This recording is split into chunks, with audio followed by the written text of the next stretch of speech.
This typically goes on for about 4 hours. Who's got that kind of time? I'm hinging on the next bolus that comes by. What? No!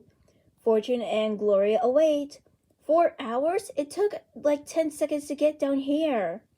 It could be 2 hours, could be 6. It all depends on the direction of the pyloric spinster. Other spinster? Ah, the acid. It burnt. Save yourself, friend. I'm done for. Ah! Spiral is fine, right? Probably. Of course not. Have you listened to nothing I've said? Gastric acid is one of the most corrosive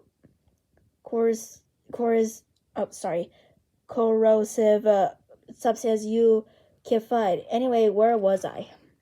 In the furthest reaches of the stomach, you shall find the pylorus.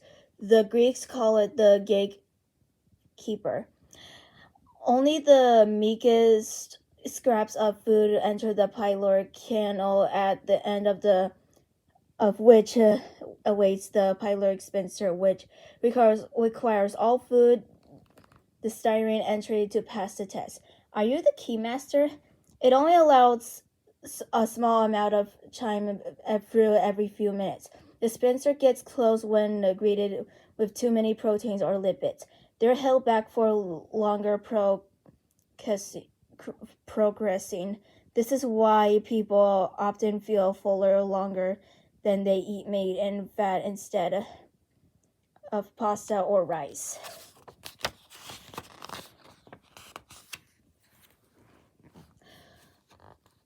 That feeling of fullness is caused when the stomach has stretched past a comfortable point.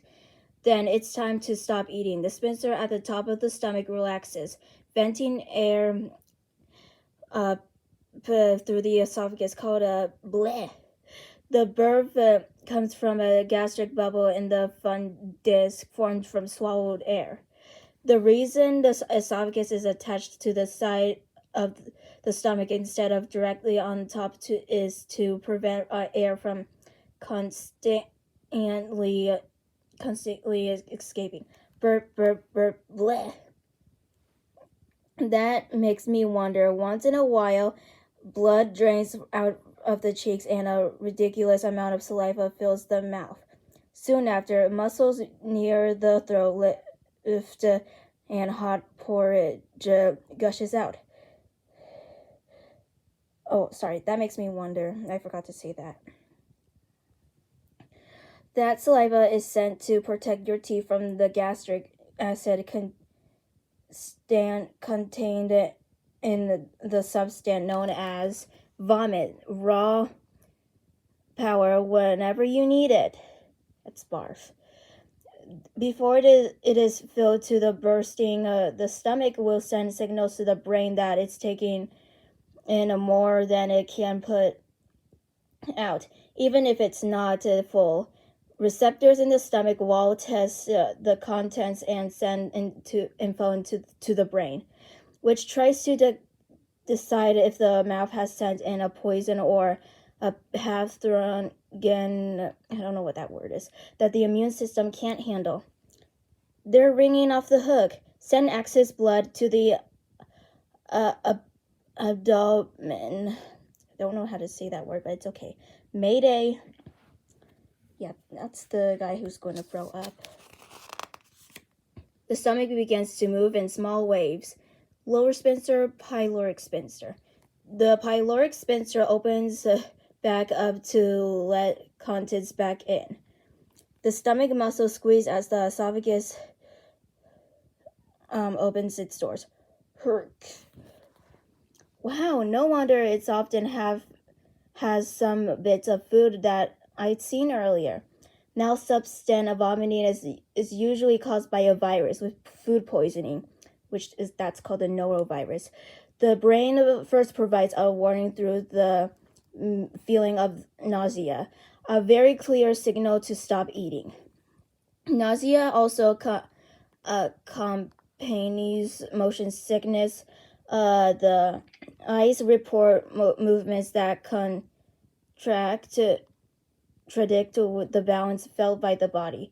The brain associates that experience with poison and acts accordingly.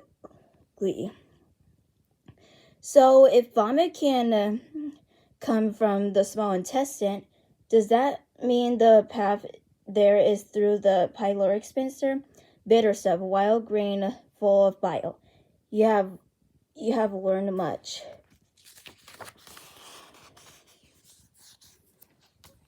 I'm ready. Let's go. Are you crazy? We'll both die. Who told you that? Not all bacteria are destroyed by acid. My cell has a membrane that protects me. Come on, we're carbon copies, right? You can't trust yourself. Who can you trust? Fear the internal gastric juices. My duplicate has a point. Here goes nothing. YOLO! Gracious pyloric sphincter. I am true of heart, having traveled a great distance to pass through your...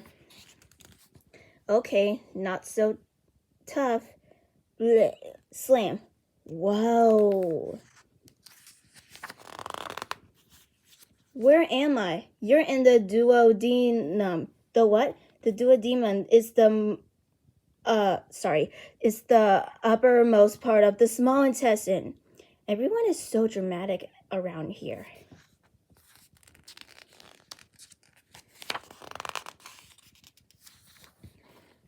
I'll see you guys in I'll see you guys in part 9.